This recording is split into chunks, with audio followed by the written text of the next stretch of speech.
The vision, that vision thing. मैंने आपको बताया था कि कभी भी रीडिंग अटेम्प्ट करते हैं तो हमने टाइटल की तरफ ध्यान जरूर देना है, बिकॉज टाइटल बहुत कुछ कन्वे करता है. The title of every reading conveys half of the meaning.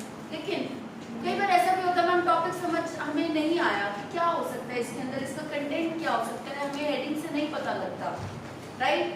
But many of the cases you will find that the topic name itself will give you a clear idea what the passage is going to speak about. All right, here. So now I am going to explain you this entire paragraph because the passage is tough. I am going to work on your language as I always do, and then we'll be discussing the questions. Clear? Now read the first paragraph. In the past, management took a minor role in influencing motivation. पहले के time में जो management होती थी, management क्या है? Office से बैठ के हर चीज का टाइम टेबल बनाना, ऑर्गेनाइज करना. मैनेजमेंट या फिर जो मैनेजमेंट कौन होती है? जो आपके लिए रूल्स एंड रेगुलेशंस इंस्टीट्यूट में बना रही है, किसी भी ऑर्गेनाइजेशन में जो लोग अंदर बैठ के आपके लिए आपकी बेटर वर्किंग के लिए काम कर रहे हैं, दे आर मैनेजमेंट. मैनेजमेंट का कभी भी ना इतना रोल नहीं रहा कि वो मोटिवेशन इन्फ्लुएंस करे लोगों को.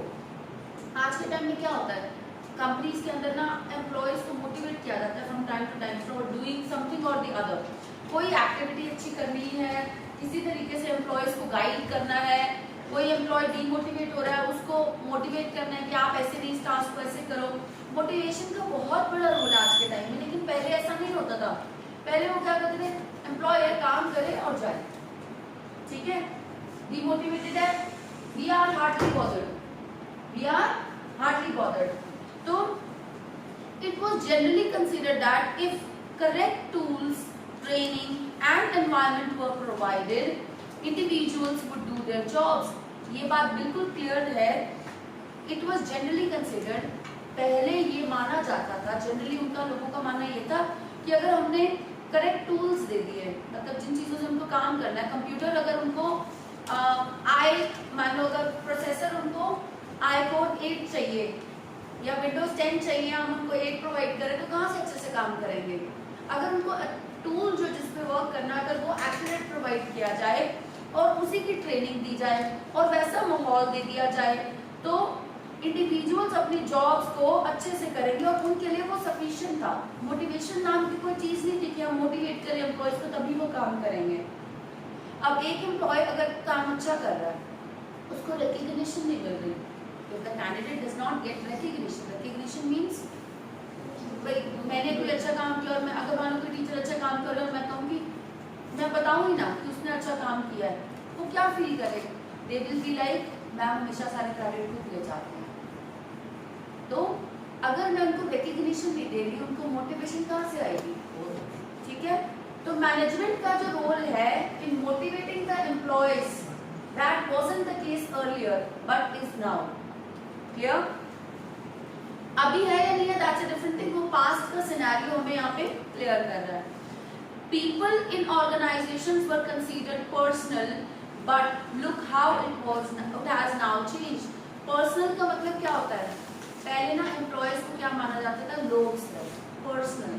पर्सनल मीन्स लोग, पीपल, ठीक है. लेकिन अब ये चीज कैसे चेंज हो गई है? आज के टाइम में पर्सनल को बोला जाता है ह्यूमन रिसोर्सेज. जैसे कि अब कंप्यूटर पे काम कर रहे हैं तो वो भी एक रिसोर्स है. कागज है, रिसोर्स है. बुक्स है, रिसोर्स है.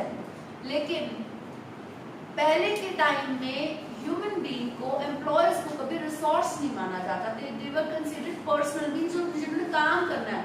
रिसोर्स वो चीज होती है जिसको हम यूज करके हम आगे कुछ प्रोडक्टिव कर सकते हैं. उनको कभी रिसोर्स नहीं माना था उन्होंने. आज की डेट में ह्यूमन रिसोर्स बोला जाता है HR. Clear? And staff are now seen in terms of strategic potential and with appropriate development are one of the most important assets organization may have. अब आज की डेट में अगर किसी एम्प्लॉय के अंदर बहुत ज़्यादा अच्छा पोटेंशियल है, मान लो कम्युनिकेशन स्किल्स बेसिक, अगर एक कैंडिडेट कहता है मैम मुझसे तो ये वर्क होगा ही नहीं, it's very difficult. How am I going to do it? I'm like, ma'am, it demotivates me whenever I attempt to do it and I fail at it. And if an employer tells that employee, I'm sure you can do it. I know you have the caliber to do it. हालांकि उसका caliber 50% ही है, लेकिन हम उसको push करके 80% पे भी stretch करके ले आते हैं, just by showing confidence in them, motivating them. Yes, I know you can do it. कल एक स्टूडेंट की एम्बेसी की डेट नहीं मिल रही थी, पेड डेट्स मिल रही हैं, आपको पता है कनाडा की किस टाइम पे, ठीक है, and I said the person in BFS, please arrange date, ma'am बहुत मुश्किल है, 50,000 मांग रहे हैं. आई सेड केस कर दो. That was just a way to say, and then I told them, I know you can do it, you will arrange one seat for me anyhow. And the remark was, ma'am आप पूरी marketing strategy की तरह कह रहे हो कि आप करवा के रहोगे मेरे से, करता हूँ मैम, कोई अरेंजमेंट करता हूँ. पहले सीधा ना थी और अब एटलीस्ट कोशिश तो करेगा, right? So this is how when we tell the employees, we motivate them. हम उनको मोटिवेट करते हैं एम्प्लॉयज को, मैम ये जॉब तो मुझे मैम मुश्किल लग रहा है, आपने मुझे क्या काम दे दिया, प्रोजेक्ट बनाना है, मुझसे तो होगा नहीं. I am sure you can do it बेटा, आई ट्रस्ट यू कंप्लीटली. इतना कैलिबर है आप में, इतनी सी बात बोलते ही बच्चे का कॉन्फिडेंस, एम्प्लॉय का कॉन्फिडेंस इतना बूस्ट अप हो जाता है, राइट? तो वो कहते हैं कि अगर किसी एम्प्लॉय में पोटेंशियल है, स्ट्रैटेजिक पोटेंशियल मीन्स उसके अंदर, उसको पता है कि कम्युनिकेशन, एक पर्सन के अंदर कम्युनिकेशन स्किल्स बहुत अच्छी हैं, एक में पेपर हैंडलिंग स्किल्स बहुत अच्छी है. कई लोगों को पेपर का वर्क दे दो, उनको बोलो ये पेपर अलग करने, ये पेपर अलग करने हैं, वो क्या करेंगे, 5 तरह के पेपर हैं, 5 तरह के पेपर को लाइन में नहीं लगाएंगे और फिर एक एक सेट उठाएंगे, अलग अलग जगह रख के, एक यहाँ से पेपर उठा रहे हैं, फिर एक यहाँ से, तीसरा नंबर यहाँ से, चौथा नंबर यहाँ से. स्ट्रैटेजी क्या होती है, सीरीज में लगा दो, या कोई और स्ट्रैटेजी है, पहले ही मैं उसको फटाफट असॉर्ट कर देता हूँ कि मुझे पिकिंग आसान हो जाए. तो मीन्स कोई कम्युनिकेशन स्किल में अच्छा है, कोई किसी और स्किल में अच्छा है, वेरीज, हर तरह के अलग अलग पोटेंशियल है. तो वो स्ट्रैटेजिक पोटेंशियल मतलब किसी काम को कैसे हैंडल करने की टेक्निक, अगर एक पर्सन की किसी चीज में अच्छी है तो उसी का वो पोटेंशियल एम्प्लॉय हो गया. तो वो पोटेंशियल एम्प्लॉयज को क्या मानते हैं, एसेट. एसेट, एक लड़ाई झगड़ा हो गया ऑफिस में, सब लोग सेफ प्ले करते हैं, हमारी क्यों जॉब जाए, हमको ध्यान रखें, हम क्यों लड़े, हम क्यों फंसे. लेकिन एक एम्प्लॉय ऐसा होता है, हाँ वही मेरे को पता है क्या प्रॉब्लम है, वो उस एम्प्लॉयर के ऊपर जो प्रॉब्लम आने वाली होती है वो एम्प्लॉय आ गया कि भी उसको सॉल्व करने के लिए रेडी होता है. तो अब चाहे वो आगे पीछे कुछ भी ना कर रहा हो कंपनी के लिए, लेकिन अगर उसकी एक ऐसी स्किल है जो कंपनी को हेल्प कर रही है, उसके लिए भी वो उसको रोकेगा और वो कहेगा कि आप तो मेरे लिए एसेट हो. एसेट मीन्स मेरी चीज हो, मेरे लिए वैल्यूएबल आइटम हो. हमारे एसेट्स क्या होते हैं, हमारे फाइनेंस, हमारी प्रॉपर्टी, हमारा गोल्ड, हमारे पैसे, हमारे लिए क्या है, एसेट है, हमारी है, वो वैल्यूएबल आइटम्स है, ठीक है. सो सिमिलरली एम्प्लॉयज को एसेट मानना स्टार्ट कर दिया गया, जबकि पहले ऐसा नहीं था. क्लियर? और and with appropriate development are one of the most, अगर उनकी जो स्ट्रैटेजी, जो उनका पोटेंशियल है उसमें डेवलपमेंट की जाए जिस अनुसार हमें चाहिए. एक मेरे पास कोई फ्रेशर कैंडिडेट आता है और मैं उसको अगर मोल्ड करती हूँ, उसको गाइड करती हूँ, उसको इम्प्रूव करती हूँ और मुझे वो डिजायर्ड रिजल्ट दे दे जो मुझे बच्चों से रिजल्ट चाहिए, तो मैंने क्या किया, उसकी डेवलपमेंट एप्रोप्रिएट कर दी, मतलब जैसी चाहिए. Is that clear? Now a key aspect means a major aspect. Key aspect means important aspect, important चीज. Aspect means एक तरीके से important thing to be noted. Important aspect means important thing or important point to be noted. Now of this is motivation. इस चीज का सबसे बड़ा जो ध्यान रखने वाली चीज है कि हम अपने एम्प्लॉयज को एसेट कैसे बना सकते हैं, वो क्या है, मोटिवेशन. अब यहाँ पे दिस क्या है, अ की एस्पेक्ट ऑफ दिस. अब इस पैराग्राफ की पहली लाइन है और इसमें दिस वर्ड यूज किया हुआ है. वो दिस वर्ड बेटा पिछले पैराग्राफ की लास्ट लाइन में जो बात हुई है उसके लिए यूज कर रहा है, वो कि ऑर्गेनाइजेशन के पास जो एसेट है ना, यानी ह्यूमन रिसोर्स है, जो एम्प्लॉयज है, जो एसेट है, उनको, उनके लिए सबसे बड़ी इंपॉर्टेंट चीज क्या है, मोटिवेशन. वो दिस किसके लिए लगा है, उससे पिछली लाइन में जो बात हुई है. तो हमें छोटे छोटे वर्ड सीखने हैं कि कई बार आंसर आपको ना इसमें पहली लाइन में दिया होगा और आपको मिलेगा नहीं, क्योंकि वो आप सोचोगे कि यहाँ पे तो मैम पिछले एसेट की कोई बात ही नहीं हुई। जब लास्ट पैराग्राफ खत्म हो रहा है और अगले पैराग्राफ की पहली लाइन में उस दिस की जगह कोई नाम नहीं दिया हुआ, एसेट नहीं दिया हुआ, तो आपको समझना है कि वो दिस किसके लिए यूज कर रहा है, जो अभी पीछे बाहर होके है। ये ट्रिक होती है जो आपको आईएलटीएस रीडिंग में इसमें चाहिए नहीं है, आपको आगे किसी ना किसी पैसेज के अंदर बहुत बार ये आपको ट्रिक मिलेगी। Clear? And to achieve it, the latest buzzword is envisioning. अब और मोटिवेशन को अगर हमें अचीव करना है तो सबसे ज्यादा लेटेस्ट जो आज के टाइम में buzzword मीन्स फेमस वर्ड है वो है envisioning. envisioning हमें मतलब कि पहले से ही विजन करने ला है। ये कैंडिडेट मेरे पास आया, इसमें बहुत पोटेंशियल है, इसको मैं मोटिवेट करके इतना अच्छा बनाऊंगा कि ये मेरा राइट हैंड बने, ये एम्प्लॉय वर्थ इट है। एनविजन करना मीन्स पहले से ही दूरदृष्टि से समझ जाना कि this candidate is going to be worth it, ये छोड़ने वाला कैंडिडेट नहीं है। एनविजनिंग, एनविजनिंग मीन्स दूर की सोचना। क्लियर? विजन क्या होता है? किसी का विजन क्या होता है? विजन ये नहीं है कि आईसाइट ही होती है खाली, विजन होती है कि वो किस दिशा में किस तरीके से वो काम करना चाहता है, उसका सोच क्या है, उसकी प्लानिंग क्या है, उसके मन में क्या चल रहा है, किस चीज से मेरी विजन क्या थी इस इंस्टीट्यूट को स्टार्ट करने के लिए, मेरा पर्पस क्या था। It can be either business, it can be either to have fame, it can be either to have good income, or it can either to have educate good children, or maybe to increase the level of English language in the city. It can be any of these vision. मेरी एक vision थी। अब mission और vision में भी फर्क होता है, लेकिन मैं इतनी गहराई में नहीं जाऊंगी। आपके लिए अभी जनरल मीनिंग दोनों के लिए सेम रहेगा। जो लोग बिजनेस स्टडी करते हैं या फिर जो लोग एंटरप्रेन्योरशिप स्टडी करते हैं उनके लिए ये मैटर करता है। विजन एंड मिशन मीन्स सोच, आपकी सोच से आपने मतलब कोई काम स्टार्ट किया, तो एनविजनिंग मीन्स दूर की सोच रखना पहले ही। और किसके रिगार्डिंग? एम्प्लॉयज के रिगार्डिंग बात हो रही है कि एक एम्प्लॉय आया, मैंने चेक, अच्छा नहीं ये तो बहुत अच्छा कैंडिडेट है, इसको तो मैं ऐसे मोटिवेट करूंगी, ऐसे गाइडेंस दूंगी, ऐसी ट्रेनिंग दूंगी, ये एम्प्लॉय पक्का इतनी हाइट्स पे जाएगा, इतना इसमें कैलिबर है। दूर की सोच रखना, एनविजनिंग। Is that clear? तो मोटिवेशन करने से पहले भी आपको पता होना चाहिए मोटिवेशन देनी किसको है। अगर आप हर किसी को मोटिवेट करते हो, कई बच्चे नहीं सुनते ना, कई बच्चे मैम कहते बेटा पढ़ लो, बेटा ऐसे कर लो, बेटा वैसे कर लो, बच्चे क्या कहते हैं हाँ जी मैम, लेकिन सुनते नहीं है और वाह भी नहीं करते पीछे से।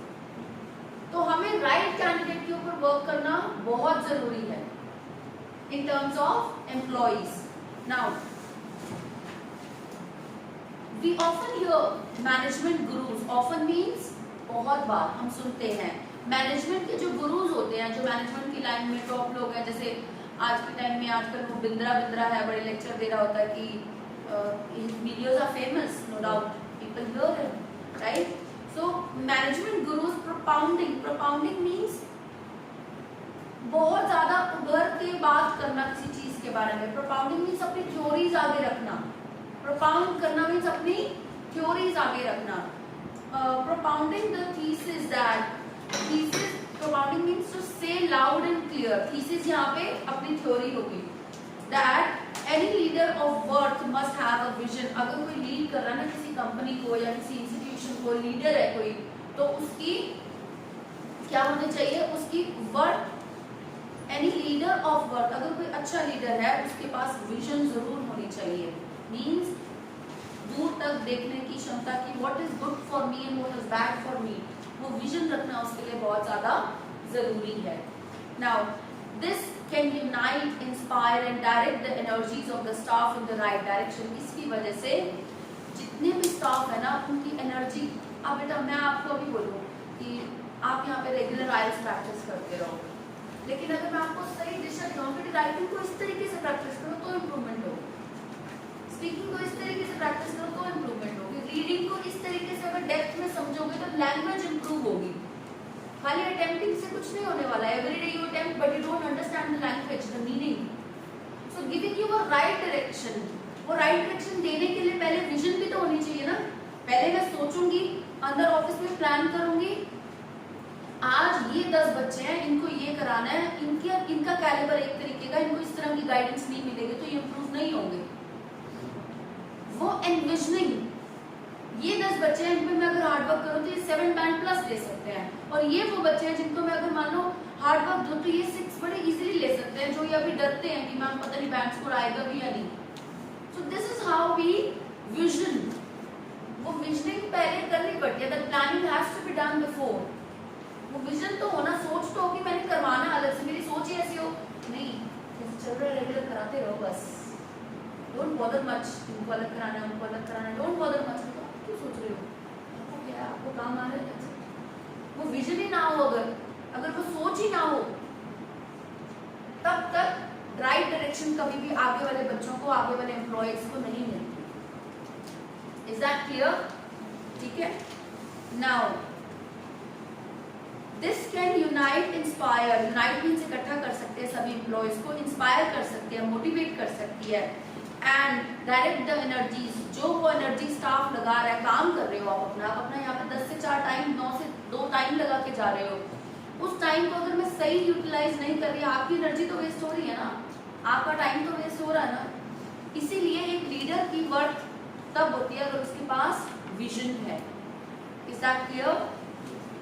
Now in the absence of such a visionary leader, अगर ऐसा कोई विजनरी लीडर नहीं है, अगर कोई ऐसा कंपनी का जो मालिक है या मैनेजमेंट है, अगर वो इस तरह का नहीं सोचती, उसकी विजन नहीं है, the organisation necessarily flounders in complete aimlessness, or at least that is what we are led to believe। अब आपको पता है पीछे सारी बात हो रही थी एक विजनरी लीडर की पॉजिटिव, अगर हमारे पास ऐसा विजनरी लीडर नहीं है तो कुछ नेगेटिव बताने वाला है। अगर हमें फ्लाउंडर्स का मतलब नहीं पता तो हमें समझ जाना चाहिए कि नेगेटिव बात होने वाली है, कि एक अच्छे लीडर के पास विजन होनी चाहिए। अगर विजनरी लीडर नहीं है तो नेगेटिव बात ही आएगी कोई।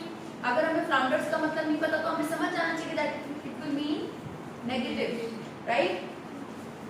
तो अगर ऐसा लीडर नहीं है ऑर्गेनाइजेशन में तो वो ऑर्गेनाइजेशन फ्लाउंडर करती है in complete aimlessness, means flounder means वो वर्क करती है और शेकिंग परफॉर्मेंस रहती है उसकी, क्योंकि वो कंप्लीट एमलेस होती है, उसको पता ही नहीं है कि हमारा एम क्या, हमने अचीव क्या करना है।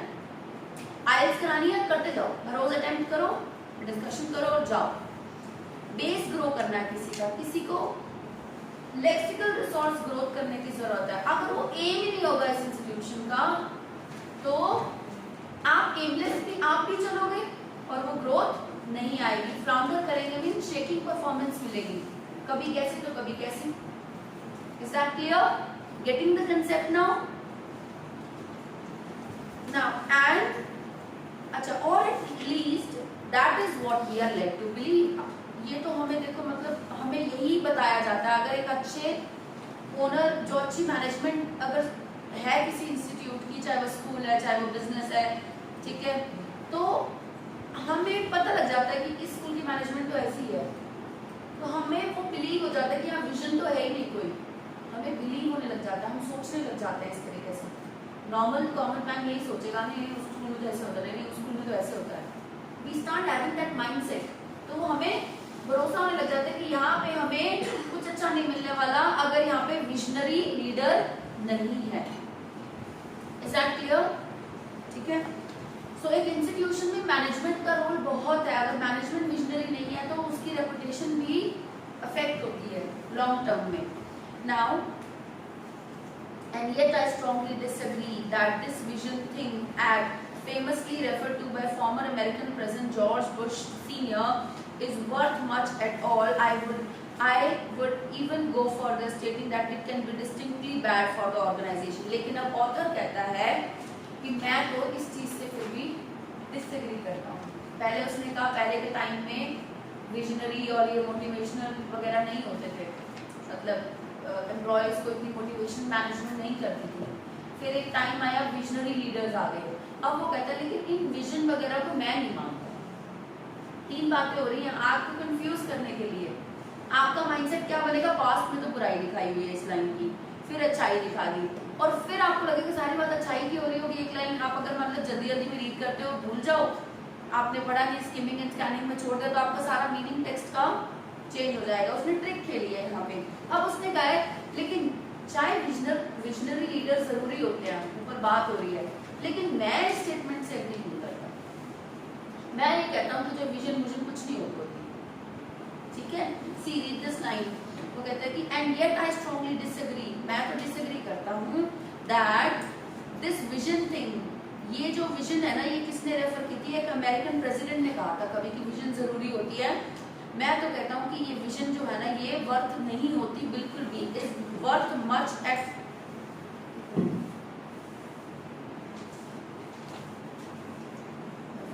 आई स्ट्रांगली, हाँ बिल्कुल, देखो बेटे लैंग्वेज में ट्रिक खेला हुआ है। एक तरफ उसने कहा स्ट्रांगली डिसएग्री, मैं डिसएग्री करता हूँ कि इस चीज का कोई बेनिफिट भी है, मैं डिसएग्री करता हूँ, मेरे हिसाब से इसका कोई बेनिफिट नहीं है। वहां डिसएग्री लिख दिया, आपका मन पक्का बन गया डिसएग्री। और यहाँ पे is worth much at all, अब आपको लगेगा यार पॉजिटिव बात कर रहा है वो, worth much at all means ये तो पॉजिटिव हुआ, लेकिन वो वर्थ मच एट ऑल से वो डिसएग्री कर रहा है, यानी अच्छे से वो डिसएग्री कर रहा है, यानी वो कहता है कि ये चीज बुरी है। समझ आया मीनिंग? लैंग्वेज के साथ ट्रिक किया हुआ है, बार बार positive positive negative positive negative situation को टर्न एंड ट्विस्ट कर रहा है। कभी नेगेटिव सिचुएशन थी, फिर पॉजिटिव आई, और करंट टाइम में मोटिवेशन को बहुत रोल मिल रहा है। फिर विजन की बात होगी, लेकिन उस विजन से वो अग्री नहीं करता, स्ट्रांगली डिसएग्री कर रहा है, मतलब अग्री नहीं करता। फिर आगे वो कहता है is worth much at all, अब वर्थ मच, वर्थ है कोई चीज यानी पॉजिटिव है, लेकिन वो उससे डिसएग्री कर रहा है, यानी वो कहता है कि this is worthless. Is that clear now? Is that clear or not बेटे?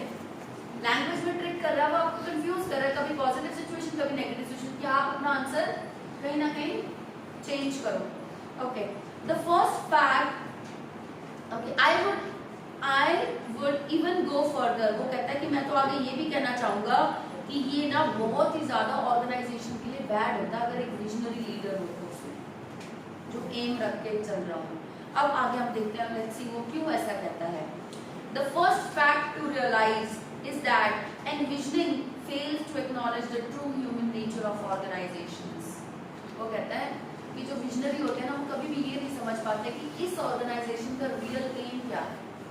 अगर मैं विजनरी हूँ, मैं कहती हूँ प्रॉफिट कमाना ही मेरा विजन है, तो मैं ये नहीं देखूंगी कि मेरी फर्म जो है वो लोगों की भलाई के लिए बनी है, खाने के प्रोडक्ट्स बनते हैं वहां मेरी फर्म में, सपोज मेरा मोटिव है प्रॉफिट ही कमाना है, क्या मैं उनको अच्छी क्वालिटी दे सकती हूँ?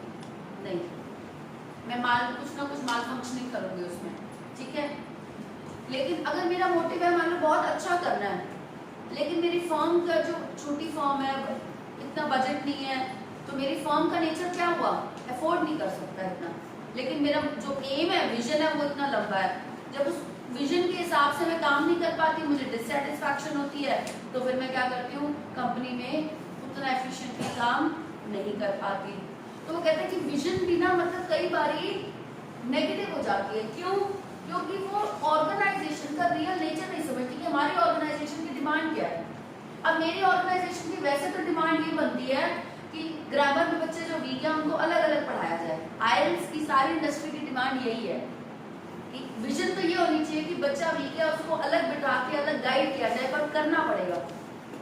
लेकिन किसी भी आईएलटीएस इंस्टीट्यूट में ऐसा होता है कि ग्रुप क्लासेस ना चले, इंडिविजुअल पे चले। अगर इंडिविजुअल पे चले तो काम ही नहीं चलता। अगर एक एक बच्चे को अलग अलग गाइड, 400-500 बच्चों को अलग अलग गाइड करे, काम चलता है, because it's a whole day schedule. Similarly तो जो बिजनेस का जो नेचर, एजुकेशन इंडस्ट्री क्या कहती है, बच्चों को बेस से लिफ्ट करो, नींव बनाओ, लेकिन कई बार पता होने के बावजूद भी उस बच्चे को अलग टाइम चाहिए। क्या टीचर पूरा टाइम दे सकता है? हफ्ते में 1 बार 2 बार 3 बार मैक्सिमम, या दोपहर को अलग रोकेगा बाद में? एज अ प्रायोरिटी तो नहीं रख सकते ना हम लोग। Getting my concept? मैं आपको यहीं का रियल लाइफ एग्जांपल दे रही हूँ, आईएलटीएस इंडस्ट्री का रियल लाइफ एग्जांपल दे रही हूँ, ताकि आप समझो ये भी एक बिजनेस है। इज दैट क्लियर बेटे? So this is also an organization. I am the management over there. Clear? So similarly it says कई बार जो विजन होती है वो ऑर्गेनाइजेशन के नेचर से मैच नहीं करती। ऑर्गेनाइजेशन जिस तरह की है उसकी डिमांड तो है कि काम इस तरीके से होना चाहिए, लेकिन काम होता दूसरे तरीके से, क्योंकि उसका एम कुछ और है बंदे का। उसका एम अल्टीमेटली हर बिजनेसमैन का एम है कि कुछ पॉकेट में बचे। Exactly right. Similarly, It says these places are not composed of lemmings, all with a simplistic and single-minded dedication towards one goal. वो कहता है जो ये बिजनेस जो होते हैं ना, बिजनेस प्लेसेस होते हैं, ये लेमिंग्स से नहीं बने होते, कंपोज्ड ऑफ लेमिंग्स. लेमिंग्स क्या होता है? Any idea?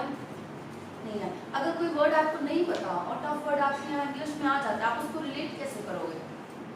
मैंने आपको बार बार यही सिखाया कि नेगेटिव पॉजिटिव देखो. अब वो कहता है कि these places are not composed of lemmings with all with a simplistic and single-minded dedication. Lemmings means यहाँ पे वो कहना चाह रहा है कि इन सारी फर्म्स का एक सिंगल गोल नहीं होता. ये नहीं है कि एक ही गोल है, वही अचीव करना है.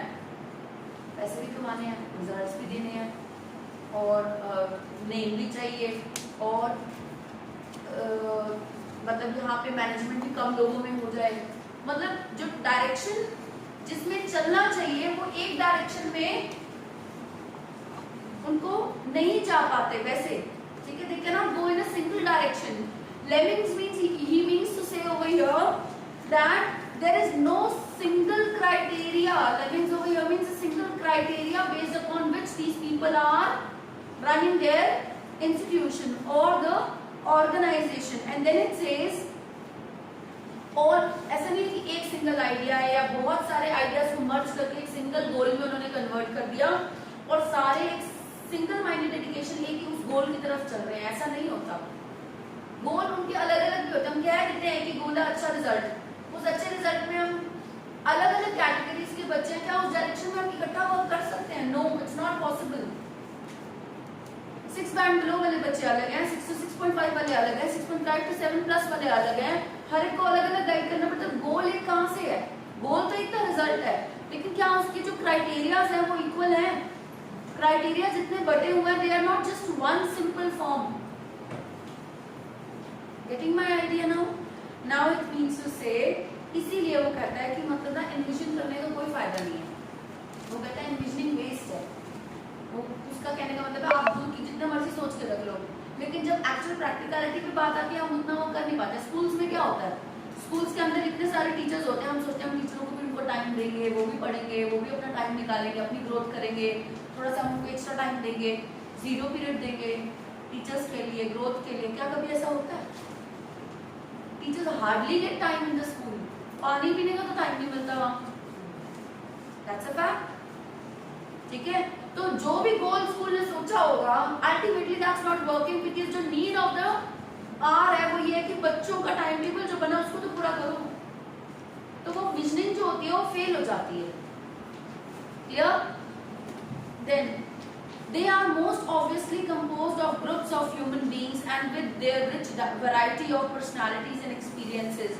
अब ये जो इंस्टीट्यूशंस होते हैं इनके अंदर अलग अलग तरह के ना लोग होते हैं, ग्रुप्स होते हैं ह्यूमन बींग्स के, और उनके अंदर अलग अलग वैरायटी होती है. आज आप इतने सारे बच्चे हो, हर एक का अपना टैलेंट है, हर एक की अपनी क्वालिटी है, हर एक के अंदर वैरायटी ऑफ एक्सपीरियंसेस अलग है. कोई किस बैकग्राउंड से, कोई किस background.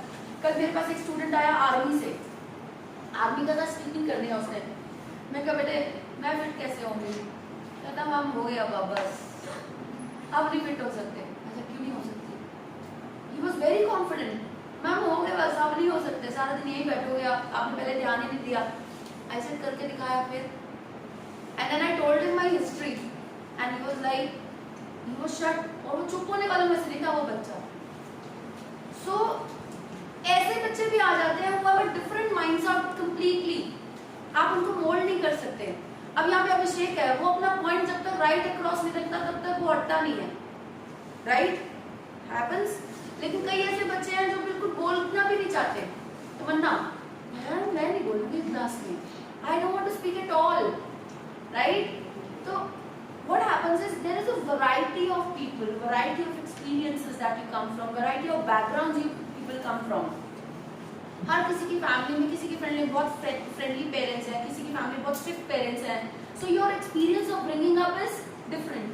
Similarly in schools also, I mean to say sorry, any organisation, Nandan sir का नेचर अलग होगा, टीचर मेरे बाकियों का अलग होगा, मेरा नेचर अलग है, आप बच्चों का अलग है. तो जो ह्यूमन बीइंग्स इस ऑर्गेनाइजेशन में जितने भी काम कर रहे हैं, चाहे पढ़ रहे हैं चाहे काम कर रहे हैं, हर एक का नेचर, हर एक का एक्सपीरियंस अलग है. तो उन सबको एक ही गोल में पिरोना बहुत मुश्किल है बेटे। Getting my concept? Any doubt? All of you sit straight before you people get lazy again. Sit straight. Sit straight. Very good.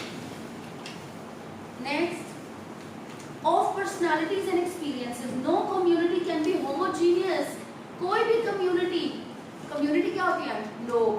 Community क्या है बेसिकली? लोगों का ग्रुप। कभी भी कोई भी ऐसी community नहीं है जो बिल्कुल सेम हो एक तरीके से, homogeneous हो, which is exactly same kind of people. ठीक है?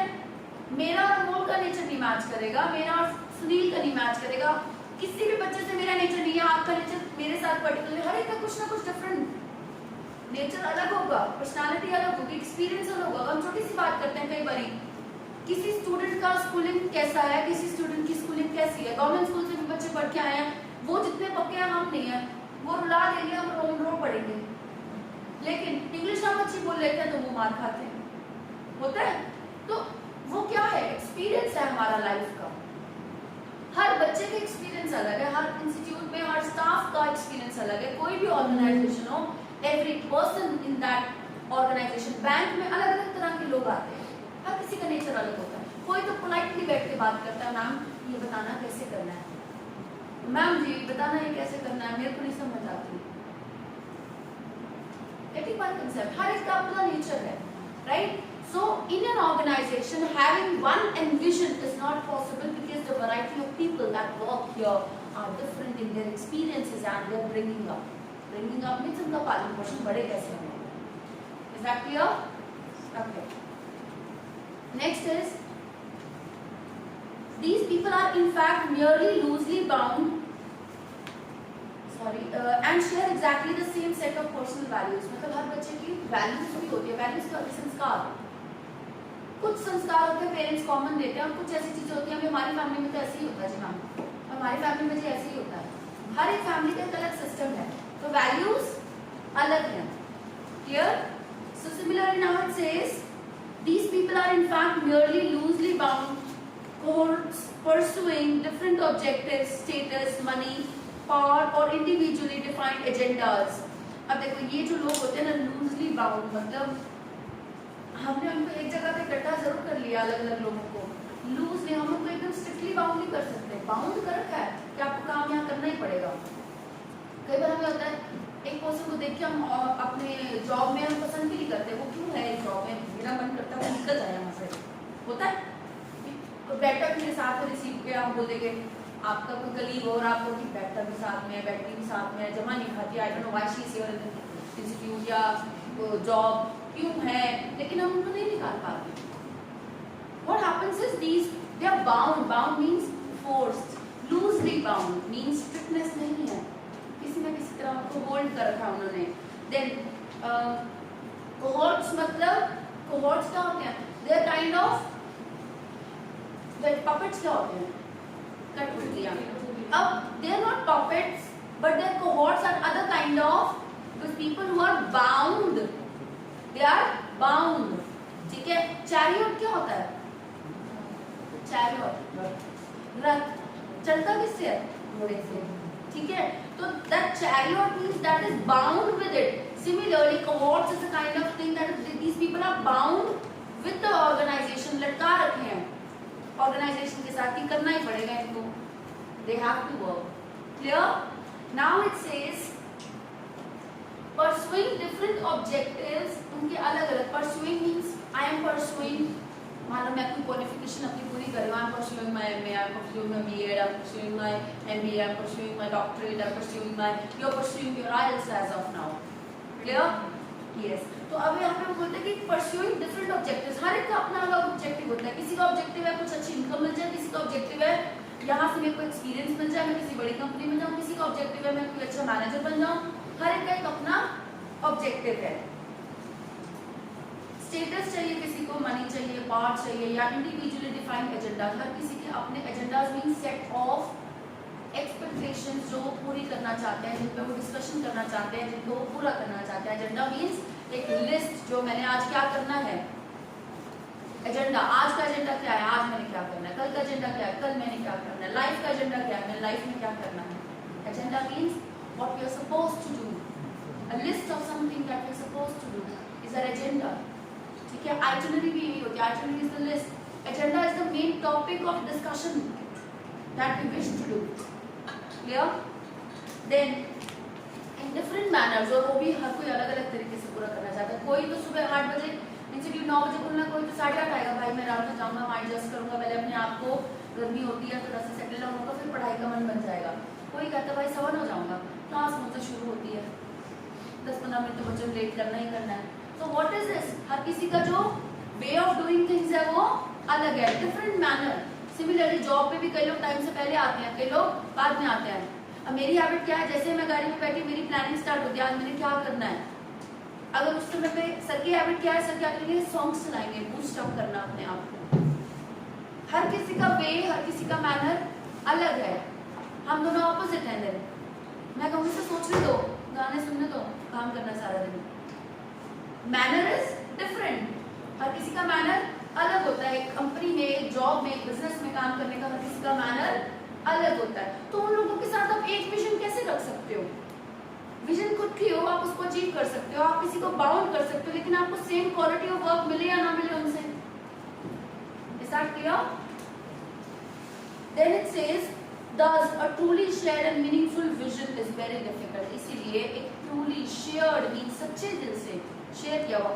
अक्सर ऐसा होता है बॉस की ना इतनी बुराई करते हैं एम्प्लॉइज पीछे से, जैसे बॉस सामने बॉस होगा तो हाँ जी सर,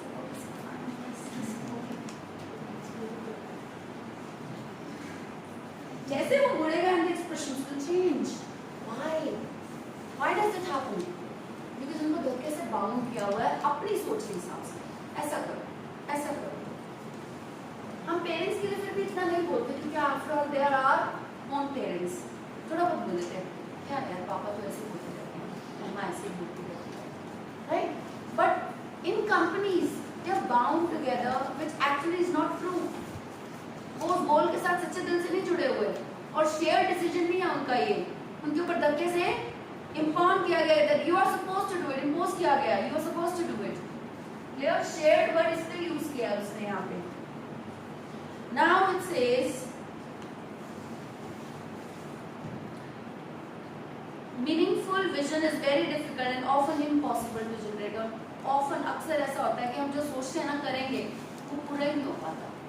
एक कंपनी जो सोचती है, एक मैनेजमेंट जो सोचती है, वो पूरा नहीं हो पाता, इसलिए एनविजनिंग वेस्ट है। Okay, yet the visionary manager attempts to do justice। लेकिन विजनरी मैनेजर फिर भी कहता है यार हमें तो ऐसे ही करना है, उसको पता है that this will not work out properly, मुझे बहुत हार्ड वर्क, लेकिन उसकी सोच ही ऐसी बन जाती है मैंने तो अपना ये गोल अचीव करना ही करना है, मैंने तो अपना गोल अचीव करना ही करना है। Is that clear? So the trouble is, अब दिक्कत कहाँ है? The high-minded dictates of his fresh MBA do not mention becoming bogged down in a long, labored excess of wordsmithing or how in order to reach a consensus, what tough words हैं, ठीक है? The vision necessarily loses all individuality। अब trouble ये है कि जो high-minded dictates होता है, dictator पता कौन होता है? तानाशाह, जो मतलब अपनी ही चलाए, अपनी ही चलाए, ठीक है? तो जो हाई माइंडेड कौन होते हैं, जैसे अब अगर मैं क्यों बोलूं बार बार अपनी बुराई करूं, why should I do that? Any boss who says अपने वो हाई माइंडेड है बिकॉज मैनेजमेंट में बैठा है, अब वो बार बार अपनी ही चलाता है, अपने तरह से ऑर्डर्स देता है कि do this do that do this do that, right? तो ऑफिस फ्रेश एमबीए मीन्स क्योंकि वो मैनेजमेंट करके आया होता है इसलिए मैनेजमेंट में बैठा होता है, ताज़ी एमबीए करके आया, उसने सारा कुछ सीखा हुआ है, और वो कहता है जो मैंने सीखा वो मैं चलाऊंगा। मैनेजमेंट सारा सिखाती है ही कुछ एमबीए में, आपने ऐसे करना है वैसे करना है, ताकि आगे लोगों से अपने एम्प्लॉय से जाके हम ऐसा काम निकलवा सकें। Fresh MBA do not mention becoming bog down. अब ताज़ी एमबीए की या नई जॉब है, वो चाहता है कि मैं अपनी जो एमबीए की स्किल्स हैं मैं उसको बॉग डाउन क्यों करूँ, मैं उसको नीचा क्यों दिखाऊँ? Why should I put down my skills? जो मेरे अंदर टैलेंट है मैं उसको दिखाऊंगा, ठीक है? Then in a long labored excess of wordsmithing or how in order to reach, अब देखो वो नहीं चाहता कि अब ये इतनी लंबे समय की मेहनत, दिन भर लोग जॉब करते हैं, लेबर करते हैं, एक्सेस ऑफ वर्ड स्मिथिंग, यहाँ पे बहुत ज्यादा वर्ड स्मिथिंग होती है, मीन्स मुंह से कोई कुछ कहेगा कोई कुछ कहेगा, हर किसी की अपनी अलग अलग ओपिनियन लोग वहाँ पे प्रोवाइड करते हैं। और how in order to reach a consensus, अब लेकिन कंसेंसस क्या होता है? Consensus means data basically. Statistics क्या होता है? Data. Consensus is also data. अब वो कहता है कि कैसे वो एक ऐसे डेटा पे पहुंचे, ठीक है, वो कहता है मैं अपनी एमबीए सारे लगाऊंगा कि मेरे को एक फाइनल फिगर मिले कि कितना प्रॉफिट अर्न हुआ, कितनी वर्किंग मेरी कितनी अच्छे से हुई, मेरी टीम ने कितना अच्छा काम किया। कंसेंसस मीन्स एक प्रॉपर फिगर पे आना, डेटा पे, रिजल्ट पे आना, यू कैन से, ठीक है। Then the vision necessarily loses all individuality. अब क्योंकि वो जो मैनेजमेंट में एमबीए करके जो बैठा है उसकी जो विजन होती है वो ये नहीं देखती कि इंडिविजुअलिटी कितनी खत्म हो रही है, कि मैं इंडिविजुअली क्या चाहता हूँ या लोग क्या चाहते हैं, उसकी कोई परवाह नहीं होती। क्या सिर्फ वो गोल अचीव करना है, वो सिर्फ गोल अचीव करना है, ये नहीं देखते कि इंडिविजुअल की क्या सोच है उसको। क्लियर? खुद की भी सोच कई बार खत्म हो जाती है क्योंकि बस वो उस पोस्ट में आके अब करना ही यही है, राइट? मैंने आपको पहले भी बताया था, मैं आपको जो सोचने को बोलूंगी आप वही सोचोगे। अब उसकी जॉब वो है, उस जॉब में उसको सोचना ही वही है, तो वो वैसा बन जाता है, ये नहीं देखता कि मेरे खुद की थिंकिंग क्या कहती है और लोगों की सोच क्या कहती है, इंडिविजुअलिटी, उनकी इंडिविजुअल की सोच क्या है इस चीज के ऊपर। How can we achieve this goal? Clear? Then बेटे टफ है रीडिंग, लेकिन लैंग्वेज ग्रोथ हो, ठीक है। टफ रीडिंग है, पेपर में आए या ना आए आपको तो तैयार रहना ना, ऐसे नहीं आती इतनी टफ, लेकिन आपको तो तैयार रहना है कि नहीं, ठीक है। लैंग्वेज की ग्रोथ यहीं से होगी, alright. Now then it says, अब पहले हमने bog down, consensus, wordsmithing, word पढ़ते ऐसे लगता है मुझे समझ नहीं आता क्या बोल रहा है, होता है एक बार लगता है कि मैं मीनिंग नहीं समझ आ रही, right? But if you read such words 1 2 3 4 times, धीरे धीरे you become habitual of it. Anybody who is lazy, feeling lazy in the class? I have no option, just stand up and sit again. Anybody? If I see anybody losing interest, you wait and watch. Clear? Okay. Now, the books do not mention the passionless and sterile written. अब books नहीं mention करती कि passionless and sterile written exploration which is ultimately produced or working towards unshakable integrity or an unsurpassed commitment to customer satisfaction or the quality of the sexes races। वो कहता है कि books के अंदर इतना कुछ लिखा होता है एमबीए की, ये करो वो करो ऐसे करो, मैनेजमेंट ऐसे होना चाहिए, वो ये नहीं देखते कि आफ्टर ऑल अल्टीमेटली उन्होंने क्या करना है, किस चीज की तरफ वर्क करना है। Unshakeable integrity, integrity means, integrity क्या होती है एक तरीके से respect, integrity is kind of respect, हमारी अंदर से जो रिस्पेक्ट निकलती है अपने क्लाइंट के लिए, ठीक है, राइट? और इंटेग्रिटी होता है जो सिस्टम की डिमांड है उसी के हिसाब से ढंग से चलना, ठीक है, विद रिस्पेक्ट चलना। तो कहते हैं कि बुक्स ये नहीं मेंशन करती कि पैशनलेस बुक्स ऐसे लिखी हुई हैं, वो ये नहीं देखती कि इंडिविजुअल एस्पेक्ट्स भी सोचने पड़ते हैं। ये नहीं कि एक बिजनेस है उसको चलाने के लिए भी हम कस्टमर को तो अतिथि मान ले, सॉरी गॉड मान ले, लेकिन कई बार वो कस्टमर ही हमारे को आके उल्टा सीधा बोल जाता है without fault also. Should we treat that client as God even then? No. But books कहती हैं आप बिजनेस करना है तो क्लाइंट को हमेशा अपना भगवान मानो। Is that clear? So अब ये बुक्स, ठीक है, यहाँ पे सारा कुछ मेंशन नहीं है, since I am a business student and I have learned all these things, so that is why I am telling you।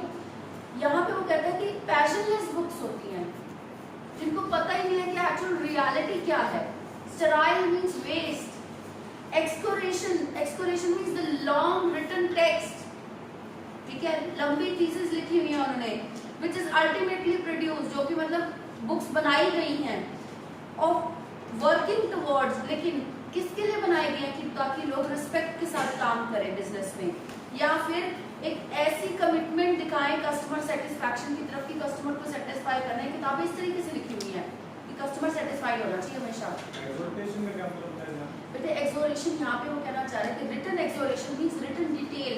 मैं कभी भी आपको डायरेक्ट मीनिंग नहीं बताती, आपको पता है मैं आपको हमेशा इनडायरेक्ट मीनिंग बताती हूँ कि टेक्स्ट को समझना कैसे। यहाँ पे रिटन एक्सोरेशन का मतलब क्या है, अब बुक्स लिखी गई हैं रिटन फॉर्म में है,